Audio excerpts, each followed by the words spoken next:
Static. Then a face. Blue. Flickering. Princess Leia begs for help. 40 million Americans watch a hologram that does not exist. May 1977. But the dream started earlier. Much earlier. Magazines promised 3D television in every living room by 1980. Nobody questioned the physics. So what killed it? A Nobel Prize lit the fuse. A defense contractor swallowed the first company that tried to sell it. A planetarium show convinced a generation they had already seen one. Promise. 50 years. Almost came true. The strangest part? The replacement hid in plain sight. You have seen it yourself. You never knew its name. 1947. Dennis Gabor wants sharper electron microscope images. He invents a technique. Record phase, not just brightness. The full shape of light. He calls it holography, Greek for whole writing. Imagine recording not a picture. A window, but no laser exists yet. No coherent beam.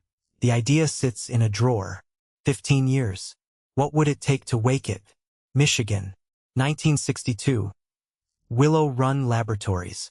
Emmett Leith and Juris Upatnieks aim a ruby laser at a toy train. Split the beam. One half hits the object. The other hits a photographic plate.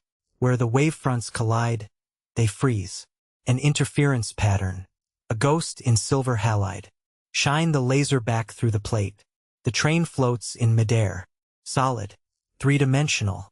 You can lean around it. Off-axis holography. They just rewrote photography. But the setup fills a laboratory. Costs tens of thousands. One vibration destroys the exposure. A door slamming. A truck outside. Could you ever shrink this? Bring it home?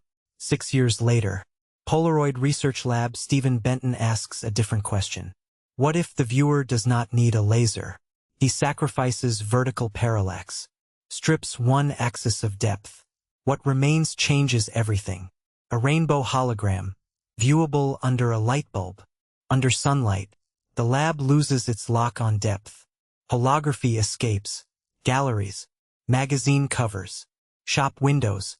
Anyone can see depth without $50,000 of optics. What would people build with that freedom? October 1971. Stockholm. Dennis Gabor accepts the Nobel Prize in Physics. 24 years after his idea. The timing is not accidental. It is a detonation. Every newspaper runs the word. Holography. Three-dimensional. The future. Scientists know the limits. The public hears one thing. It is coming. Your television is about to change. Someone is about to sell that promise. Who would be first? Osaka. 1970. Expo 70. Millions crowd the pavilions. Behind glass they see it. Holograms. Real ones. Suspended in air. Rotating. Impossible depth. What if you could have this every night? For most, it is the first time. The thought is immediate. Why not in my living room? Why not on my television? Back in America, magazines run with it. Popular Science. Omni. Scientific American. Full-page spreads. Concept art. Families around a coffee table. A boxing match floating above it. The caption always the same. By 1980. Sometimes 1985. Never further. The future is 5 years away. It always is. Nobody asks how. What happens when the 5 years run out? One company decides not to wait. Conductron Corporation. Ann Arbor, Michigan. Engineers from the same Willow Run labs. They build holograms commercially. Industrial inspections. Art. Security prototypes. First to sell the dream in product form. First to put a price tag on depth. But selling a dream and delivering one are different physics. In 1967, McDonnell Douglas buys them. By 1970, the holography labs close. The dream does not die. It gets acquired. Swallowed by something with different priorities.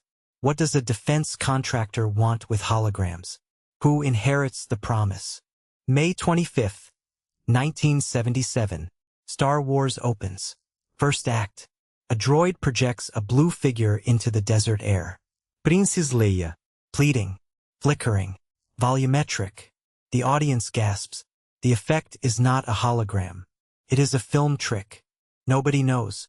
Nobody cares. The image is planted. Hologram equals this. Blue. Floating. In your room. Within a year, every optics professor gets the same question at dinner parties. When can we watch football like that? Their answer is always the same. Not in our lifetime.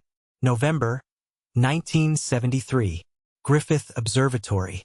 Ivan Dreyer sits in the planetarium. Lights go dark. Green beams slice through the dome. Sweeping.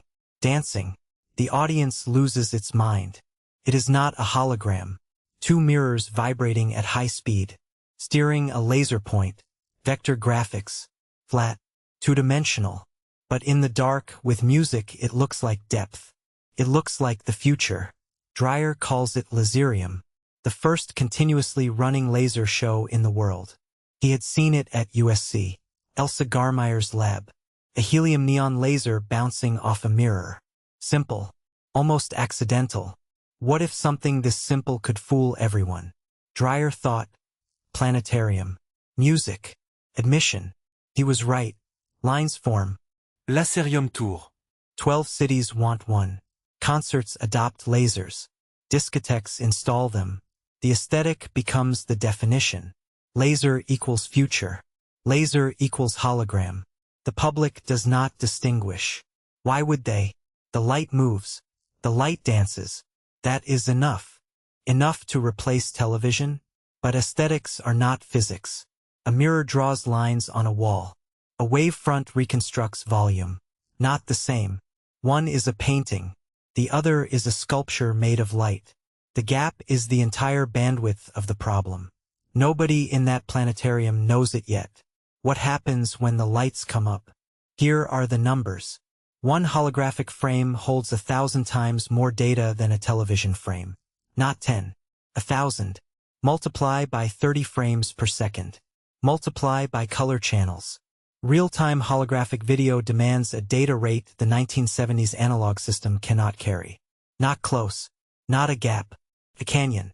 Not an engineering problem. A physics problem. Physics does not negotiate. What do you do when the universe says no? Stability. Holography requires coherence.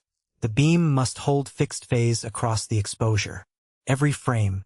Every single one. Tolerance is sub-wavelength. Fractions of a micrometer. The width of a bacterium. A person breathing ruins the shot. A truck outside ruins the shot. A door closing ruins the shot. Your television cannot survive a sneeze. You cannot put that in a living room. What kind of home has walls that do not vibrate? The hardware is a monster. Argon-ion lasers. Krypton-ion for color. Room-sized. Water-cooled. Kilowatts of power. $50,000 to $100,000 per unit. A house. For one laser. For one color. They emit class 4 radiation. One reflection off a watch face concentrates on a retina. Permanently. No warning. No recovery. A family watching TV with a class 4 laser in the console. Imagine the lawsuit. Imagine the FDA hearing. The wall is not one wall. It is 4. Bandwidth. Stability. Cost. Safety. Conductron learned this. Acquired 1967. Labs shuttered 1970. Not because science failed. Economics could not survive physics. The dream did not run out of ideas. It ran out of money. Money followed one signal. What was that signal? December 1978. Magnavox releases the Magnavision. First laserdisc player. A laser enters the living room, but it does not project. It reads. A spinning disc. A focused beam. Data in pits smaller than a wavelength. The dream is quietly replaced by something smaller. Something that ships. Something that works. What do you do with a revolution nobody wants? Nobody mourns the hologram. Not yet. Benton's rainbow holography finds its own path. Security. Credit cards. Passports. Magazine covers. Small. Static. Cheap. Impossible to forge. The technique meant to bring Star Wars home ends up protecting your wallet. Holography does not become television.